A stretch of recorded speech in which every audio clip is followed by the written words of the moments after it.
par rapport à Sylvie qui vous a plus montré ce que l'on faisait dans le labo. Et donc, des missions de terrain, je vais prendre 3 exemples. L'exemple du Tara Pacifique, enfin une mission dans l'océan Pacifique, une mission à Palau et une mission en mer Rouge. Donc moi, je vais vous faire un peu voyager, effectivement. Donc, la première mission que l'on a fait, c'est, enfin, une des missions qu'on a faites, c'est le Tara Pacifique.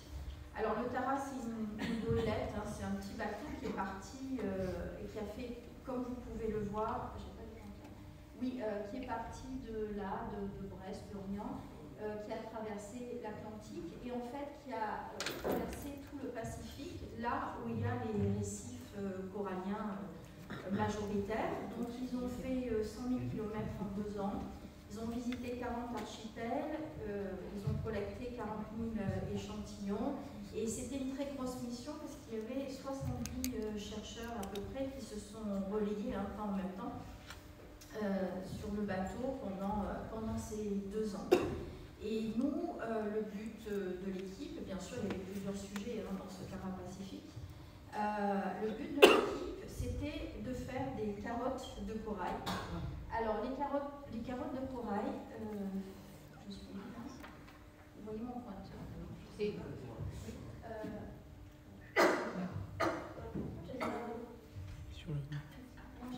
il est au mur, il est sur le plafond. Alors, je suis désolée, j'ai perdu mon... Ah oui, c'est intéressant. Voilà, donc je ne sais pas si vous m'entendez, là je vais essayer de parler fort. Donc, qu'est-ce qu'une carotte de corail? C'est ça, une carotte... C'est ça, une carotte de corail. En fait, on prend ce que l'on appelle une patate de corail. Donc c'est un corail qui est très vieux, qui a évolué pendant des centaines d'années, décidément. On va fourrer à l'intérieur de ce corail, si possible au milieu sur la plus grande longueur du corail, et on va en retirer une carotte, ce que l'on appelle une carotte qui est majoritairement du squelette. Et en fait, ce squelette, on va le radiographier. J'ai toujours perdu mon pointeur. Je ne sais pas où c'est. Voilà. On va le radiographier, donc on va avoir des bandes, comme exactement sur les arbres. Et on va voir une bande claire, une bande sombre, c'est à peu près 1 an de pousse du corail. Et donc, quand on fait une carotte, par exemple, vous voyez, on peut remonter de 1980 à 2010, par exemple, sur celle-là. Et on va pouvoir mesurer des contenus en éléments comme le strontium, le calcium, le lithium, etc. dans chaque bande de croissance. Et ensuite, grâce à ça, on va pouvoir reconstruire, par exemple, la température de l'eau de mer. Alors là, je vous ai mis un exemple, toujours de 1950 à 2010, où en bleu, vous avez la température mesurée dans l'eau de mer, comme ça. Et en rose, vous avez la température qu'on a déduit des mesures que l'on a fait dans le squelette des coraux. Et vous pouvez voir quoi? Que la température que l'on déduit du squelette des coraux est vraiment très proche de la température qui a été mesurée dans l'eau de mer. Et donc la question que je vous pose, c'est pourquoi on devrait mesurer la température dans le squelette, pourquoi on devrait utiliser le squelette des coraux pour mesurer la température de l'eau de mer, alors qu'il suffit de mettre un thermomètre dans l'eau. Et donc le CSM, les gens du CSM n'ont pas le droit de répondre, mais celui qui répond a un bon nom que vous pouvez aller chercher ensuite sur la table. Donc qui a une idée de pourquoi alors il suffit de mettre un thermomètre dans l'eau, donc pourquoi on s'embête à faire des carottes de corail, prélever le squelette et mesurer tous ces éléments dans le squelette pour avoir la température? Personne? Personne voit un bon? Ah si. Alors, voilà, on a une candidate. Candidate qui ne veut pas de bonbons, mais qui veut bien dire à quoi elle pense. Donc simplement, je pense qu'au-delà des expériences que nous vivons, quand on va faire des carottages sur des périodes beaucoup plus anciennes, on n'aura pas de thermomètre. C'était Voilà. Il faudra donc... Bravo, tu as gagné un bonbon. J'ai pas soufflé. Oui, vous voyez Stéphanie à côté, mais bon.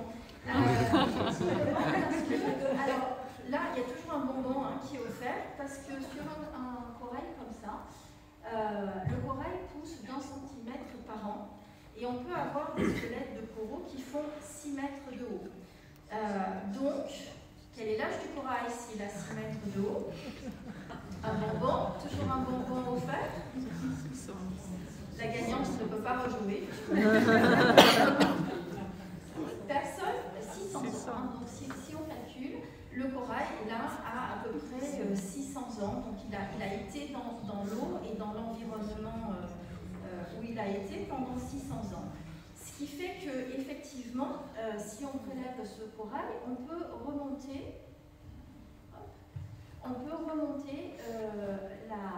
la température qu'il y avait dans l'eau il y a très très longtemps, en 1871, quand il n'y avait pas de thermomètre et qu'on ne pouvait pas savoir la température de l'eau. Donc c'est un moyen effectivement de connaître la température de l'eau il y a très très longtemps.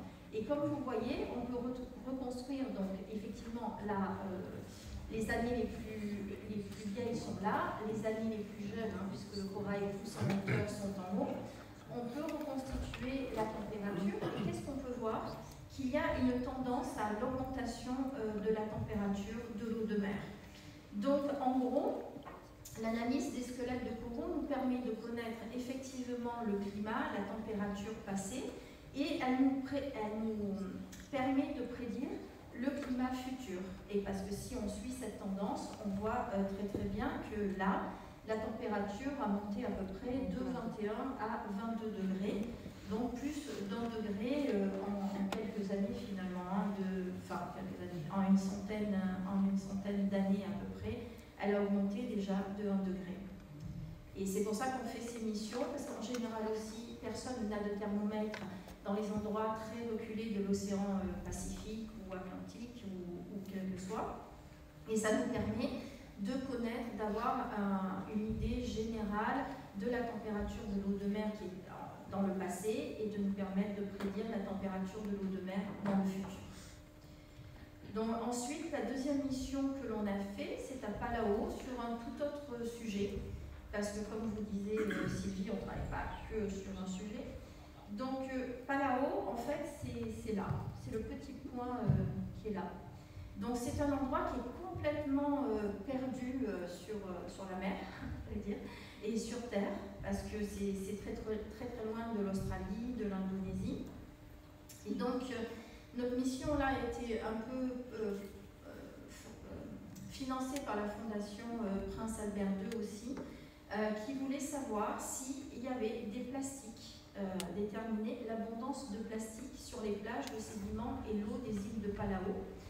Donc ils sont réputés pour être les plus éloignés des activités humaines. Et en plus, Palau a banni l'utilisation de plastique dans ces îles.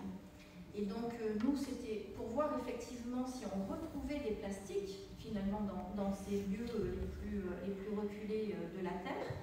Et c'était aussi de transmettre les techniques simples de détection de plastique aux chercheurs locaux qui n'ont pas souvent la connaissance que nous avons à Monaco. Donc ce que l'on a fait, on est allé donc on a prélevé sur les plages,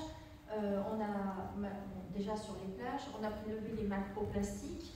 Donc inutile de vous demander s'il y a des plastiques et pas là-haut. Les macroplastiques, oui, il y en a. Et on a aussi essayé de chercher des microplastiques. Alors les microplastiques, ce sont des plastiques qu'on ne voit pas à l'œil nu, puisque c'est micrométrique. Et donc il faut utiliser d'autres techniques pour voir s'il y a des microplastiques dans l'eau, sur les plages ou dans le sédiment.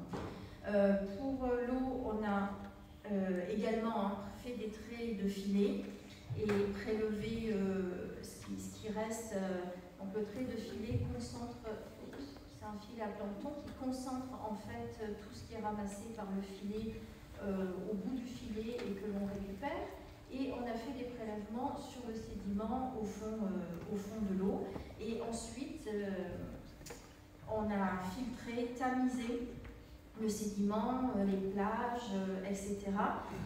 Pour voir s'il y a des tout petits morceaux de plastique que l'on appelle des microplastiques et que l'on ne voit pas. Et là, on peut encore gagner un bonbon, parce que, est-ce que, à votre avis, il y a des microplastiques? Je ne parle pas des macroplastiques, puisque vous les avez vus sur les photos, il y en a, puisque les courants emmènent toujours des bouteilles, plastiques, etc. sur les plages. Mais à votre avis, est-ce qu'il y a des microplastiques à Palau? Bonbon facile, là. Oui, tout le monde a gagné un bonbon que vous pouvez aller prendre sur le Eh bien, figure-toi, c'est un bonbon avec un emballage plastique. Je suis désolée. Parce que sinon, on n'aurait plus rien à faire dans l'océan. Voilà. Et oui, il y a, donc là, vous voyez au microscope, ces taches jaunes que l'on voit au microscope qui ont été colorées. Et donc là, vous avez une microfibre, en fait, qui vient des tissus. Et vous avez là une petite particule qui peut avoir une autre origine. Et donc, si on trace une carte, on a tracé la carte de Palau, hein, vous avez l'île principale de Palau ici. Bon, en jaune, on ne le voit pas bien, il y a les plages, on ne les voit pas bien, mais si vous regardez les points orange, là, en fait, il y a des microplastiques de partout dans le sédiment et aussi donc, un petit peu dans les plages que l'on voit ici. Donc ces microplastiques s'accumulent vraiment de partout et ils sont concentrés notamment là. Et l'IRF, c'est une station d'épuration de Palau. Donc il faut savoir qu'à chaque fois que vous lavez un pull, du moins une fourrure polaire, vous produisez des dizaines de milliers de microparticules plastiques, parce que vos fourrures polaires sont faites de plastique. Et donc tout ça va s'accumuler au fond des océans et même au fond des récifs. Donc même Palau qui a banni en fait l'utilisation de plastique à Palau, et notamment ils ont banni les bouteilles plastiques et les macros, on va dire les macroplastiques. Il y a quand même des microplastiques qui se retrouvent un peu de partout dans les récifs coralliens.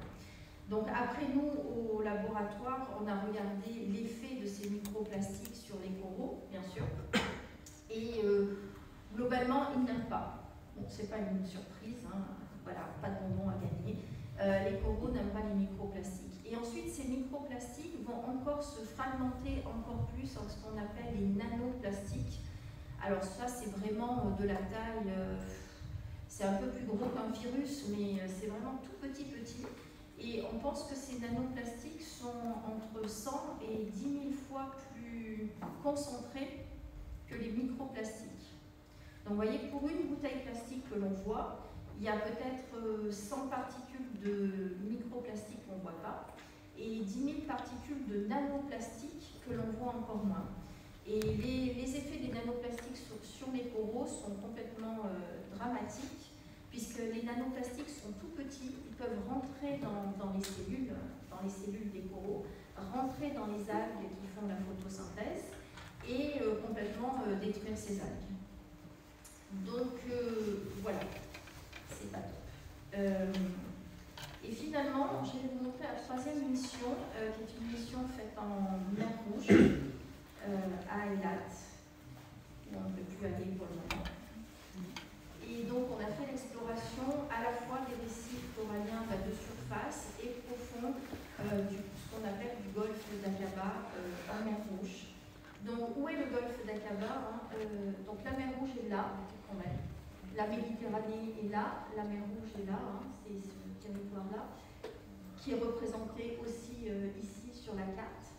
Et le golfe d'Aqaba, c'est cette petite corne juste en haut sur laquelle on va, qui est tout au nord de la mer Rouge. Et comme vous pouvez le voir, c'est désertique. On voyait la petite corne là, pareil, je vous disais. Et tout ça, c'est du désert. C'est le désert israélien, le désert d'Arabie Saoudite, le désert d'Égypte. Tout est désertique. Et là, on ne travaille pas sur un bateau, ni dans une petite station marine au fond. Il y a une grosse station marine à Eilat qui est tout ça, qui est bien équipée parce que c'est Israël avec des chercheurs de qualité. Comme vous voyez, il y a toujours le désert tout autour, donc c'est très très désertique. Mais pour une fois, on a des aquariums sur lesquels on peut faire des expériences, c'est-à-dire non seulement prélever les coraux qui sont in situ, mais les mettre dans des aquariums et faire des expériences. Et donc, on a à la fois des récifs de surface que vous pouvez voir là, c'est-à-dire des récifs peu profonds qui font entre 0 et 30 mètres de profondeur. Et ces récifs, les coraux de mer Rouge, sont connus parce qu'ils ont une très très grande résistance au réchauffement climatique. Donc comme vous disait Sylvie, un corail, quand il est stressé, il va perdre ses algues, les algues qui vivent en symbiose avec le corail, et ils vont blanchir, c'est le phénomène de blanchissement dont on parle. Et en fait, les coraux de mer Rouge blanchissent très peu quand ils sont soumis à de fortes températures. Mais vraiment, ils sont très très résistants et on se dit que peut-être la mer Rouge peut être un refuge pour les coraux dans le futur, c'est-à-dire que s'ils disparaissent de Palau à cause des plastiques, bon, ils disparaîtront aussi de la mer Rouge à cause des plastiques, mais pas à cause de la température. Et donc, est-ce que vous savez pourquoi, est-ce que vous avez une idée de pourquoi les coraux de mer Rouge sont aussi résistants? Alors ça, c'est 2 bonbons, hein. Ça vaut 2 bonbons, ça. Non? Moins de pollution humaine? Pardon? Il y a moins de pollution humaine? Alors, non, ça aurait pu être, mais non. C'est pas la raison qui est donnée. Parce qu'à Palau, au final, et dans le Pacifique, où les coraux blanchissent énormément, si vous prenez, par exemple, en Polynésie, il n'y a pas vraiment de pollution humaine. Et il y a des très grands phénomènes de blanchissement un peu de partout en Polynésie, ou dans tout le Pacifique. Mais bien tenté, vous avez gagné un bonbon quand même. Oui. C'est une petite mer C'est une petite qui a mer. tendance à être plus chaude et à se réchauffer plus facilement. Le taux de salinité ou Oui. de chaude? Alors, oui, bon, il y a la salinité qui joue. Effectivement, apparemment, plus c'est salé et plus les coraux sont résistants. Bon, ça, je demande à voir. Mais il y a une explication d'abord génétique qui dit que la mer Rouge s'est asséchée il y a très longtemps. Et quand les coraux ensuite elle s'est re-remplie, et quand les coraux ont recolonisé la mer Rouge, effectivement, ils sont venus du sud, là, du Yémen, etc., sur des eaux qui sont beaucoup plus chaudes, et en fait, génétiquement, ils sont adaptés à ces températures très élevées. Ça n'a pas été démontré officiellement, cette théorie. Et nous, au labo, on a testé une autre théorie qui est la théorie du désert, en fait. Donc, je vous ai montré qu'en mer Rouge, il y a du désert de partout. Et ce qu'il y a, c'est qu'en période de fort vent, ou enfin tous les 2 jours globalement, il y a des gros nuages de sable du désert qui envahissent carrément toute la mer Rouge. Là, c'est Eilat, donc. Et ça donne un peu cette atmosphère un peu très, très sableuse. Et finalement, ces poussières du désert vont atterrir dans l'eau et atterrir sur les coraux. Donc au départ, on s'est dit, bon, peut-être ces particules sont nocives pour les coraux. Donc ce que l'on a fait là en aquarium, ici au laboratoire, on a pris 2 aquariums, on a mis dans un aquarium des coraux qui n'étaient pas soumis à la poussière du désert. Et là, bon, j'ai essayé de représenter en jaune, c'est pas très parlant, mais on a mis de la poussière du désert. Et cette poussière, elle relargue pas mal de métaux traces, comme on appelle, du fer, du zinc, du nickel, du manganèse. Et ce qu'on s'est aperçu, c'est que là, c'est nos petits coraux qui sont dans le contrôle, sans poussière. Et là, c'est des coraux qui sont soumis à la poussière, au sable du désert. On se rend compte qu'ils sont beaucoup plus productifs. On augmente leur productivité. Et en augmentant leur productivité, on évite le blanchissement. Et donc, ça serait peut-être une raison pour laquelle ces coraux de mer Rouge sont aussi résistants, c'est grâce au désert. Donc comme quoi la nature est bien faite. Les coraux ne sont pas dans n'importe quel endroit. Donc ça c'est la première étude à Eilat. Et ensuite ce que l'on a fait, c'est une deuxième étude sur des récifs plus profonds. Évidemment, les récifs sont impactés par la température en surface, mais plus on va en profondeur et moins il fait chaud en théorie. Donc plus les coraux sont épargnés, on va dire, du réchauffement climatique, de la pollution, même des plastiques, etc. Et ces récifs profonds, que l'on appelle mésophotiques, pour méso moyen et photique lumière, donc ils sont dans des endroits un peu plus sombres, sans lumière, serait aussi un refuge pour les coraux dans le futur, parce que comme ils sont beaucoup plus profonds, ils sont moins soumis aux perturbations humaines, à la pollution, voilà, etc. Et donc ils pourraient être un peu sauvés, on va dire, de tous ces stress. Le problème des récifs mésophotiques, là, des récifs profonds, c'est qu'ils sont profonds. Donc pour plonger et pour aller les étudier, c'est compliqué. Donc il faut utiliser ce que l'on appelle des ROV, qui sont des Remotely Operated Vehicles, ou des plongeurs spécialisés, qui vont pouvoir aller les observer ou les capturer en profondeur. Et pourquoi je vous dis ça, c'est difficile à les étudier parce que ça, ce sont à gauche, ce sont des coraux de surface, et à droite, c'est la même espèce, le même corail que l'on retrouve en profondeur. Alors, vous imaginez bien que quand en surface, on a l'habitude d'avoir un corail boule et qu'on arrive en profondeur, on voit cette espèce de pâté, on se dit, mais c'est quoi? Donc déjà, on connaît très peu la biodiversité et les espèces qui sont en profondeur, parce que les espèces de surface changent de forme. Il y a aussi des espèces qu'on ne retrouve qu'en profondeur, de toute façon. Et même les espèces qui sont branchues deviennent encore plus. Mais en général, les espèces ont tendance à s'aplatir. Un bonbon à qui me dit pourquoi les espèces s'aplatissent en profondeur. La pression de l'eau. Non, pas la pression de l'eau. La lumière, ils ont besoin de capter beaucoup plus de lumière parce qu'ils en ont beaucoup moins. Et donc c'est pour ça qu'ils changent de forme et qu'ils sont très difficilement reconnaissables en fait. Et bien sûr, leur physiologie reste complètement à explorer. Donc nous, on a voulu obtenir des images des récifs profonds qui étaient à Eilat, dans le golfe d'Aqaba en fait, et étudier la physiologie de ces coraux durs et mous. Donc comme vous l'expliquait Sylvie, une mission, ça se prépare aussi, et donc on ne travaille pas tout seul, on travaille avec de nombreux collaborateurs, donc on réunit les collaborateurs qui ont différentes expertises pour ces missions. On met tout le monde sur le bateau, on met le bateau à l'eau, et sur le bateau, donc on a équipé le bateau, puisque c'était des récifs profonds, d'un ROV, donc ça marche. Et donc ce ROV, il a une petite caméra là qui va être nos yeux. Il a un bras, on voit mieux là, préhensile. Alors bon, c'est un gros truc. Maintenant, ils essayent de travailler sur des bras qui sont un peu plus flexibles et un peu moins, parce que ça c'est vraiment très grossier, très gros. Vous allez voir ensuite que pour faire des prélèvements avec ce bras, c'est très compliqué. Voilà. Et ensuite, on met le... Alors, on m'a dit que ça marchait comme ça.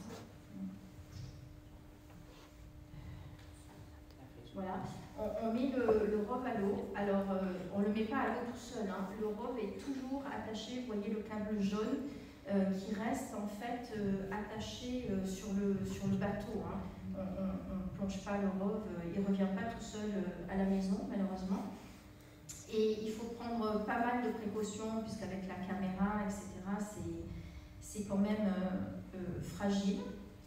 Et une fois que ce ROV est mis à l'eau, voilà, on le descend un petit peu dans l'eau, tranquillement, sans qu'il touche les parois du bateau.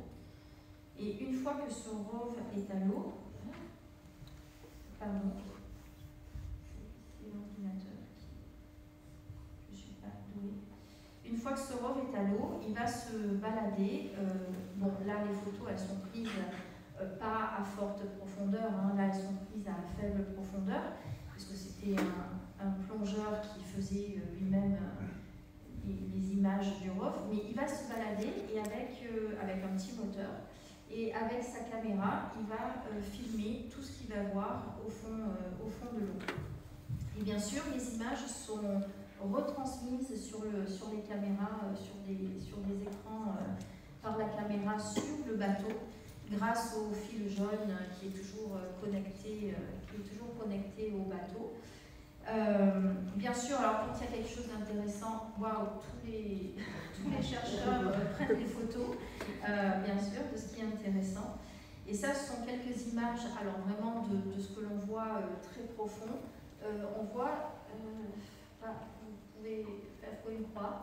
Ça, ce sont des coraux. Ça aussi, ce sont des espèces de gorgones qui sont un peu recouvertes de sédiments, mais ce qui leur permet de se nourrir aussi. Et comme je vous le disais, ce que l'on voit, c'est ces coraux qui sont plats, en fait, qui sont devenus très plats. Ça fait des soucoupes, pas les gorgones, effectivement, les gorgones sur la gauche. Et c'est à quelle profondeur, grosso modo? Alors là, c'est quand même à 100-120 mètres de profondeur. Ensuite, les coraux n'ont plus assez de lumière pour... en mer Rouge, qui sont les eaux les plus claires que l'on connaisse, on peut avoir des coraux jusqu'à 150 mètres de profondeur. Mais évidemment, c'est un peu profond et on peut y aller. Il y a certains plongeurs qui y vont, mais bien sûr, ils ne peuvent pas rester excessivement longtemps. Donc le rove, lui, peut rester très longtemps. Donc on a des organismes comme les éponges. Ça, c'est une gorgone.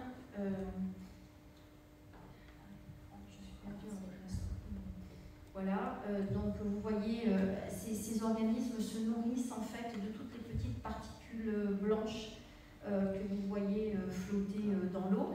Et le rove, bien sûr, on peut guider la caméra du rove, voilà, comme vous le voyez, pour se focaliser plus sur un organisme en particulier. Et comme vous voyez là sur la gorgone rouge, là, tous les polypes, tous les petits animaux sont ouverts, sont sortis pour attraper la nourriture. Donc ça veut dire qu'ils sont quand même en parfaite santé, même avec l'absence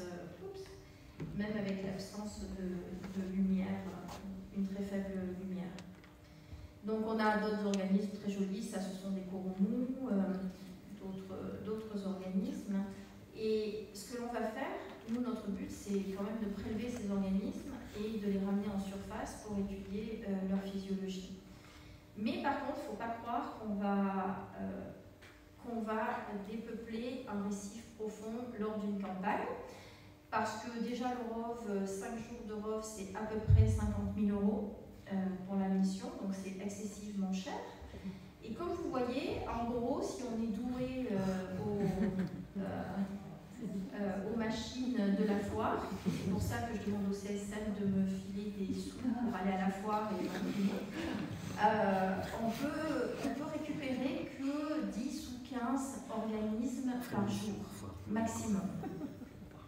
Donc là, je vous laisse la vidéo en entier pour vous montrer tout le temps qu'il faut pour prélever sans l'écraser, parce que comme je vous disais, la main du rove est quand même, c'est pas le truc le plus délicat de la planète.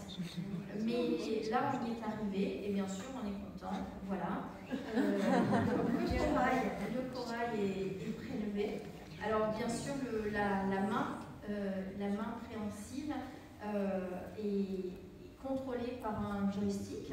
Donc, aussi, je demande au CSM de me laisser jouer aux jeux vidéo un petit peu pendant les heures de travail pour m'entraîner. Et ensuite, une fois que la main a récupéré ce corail, il va être mis dans une petite boîte, dans un petit panier. Ça aussi, il ne faut pas rater le panier. Ça paraît évident, mais ça ne l'est pas.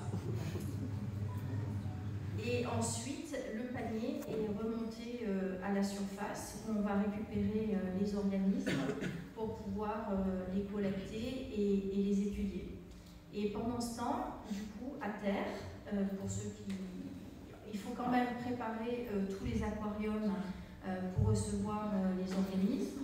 Il faut préparer le laboratoire et toutes les mesures que l'on doit faire au laboratoire.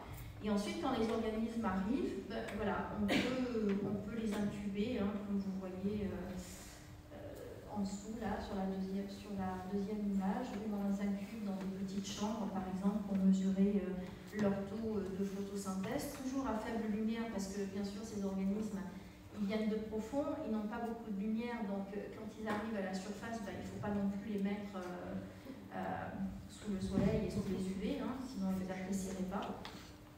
Et à la fin, on les récupère pour faire d'autres analyses. Bien sûr, à la fin de la mission, on fait un petit repas. Et comme vous disiez, Sylvie, beaucoup plus tard, hein, parce que ça c'est beaucoup plus tard, on peut faire une publication scientifique sur nos résultats. Voilà. Donc je remercie comme Sylvie toutes les équipes.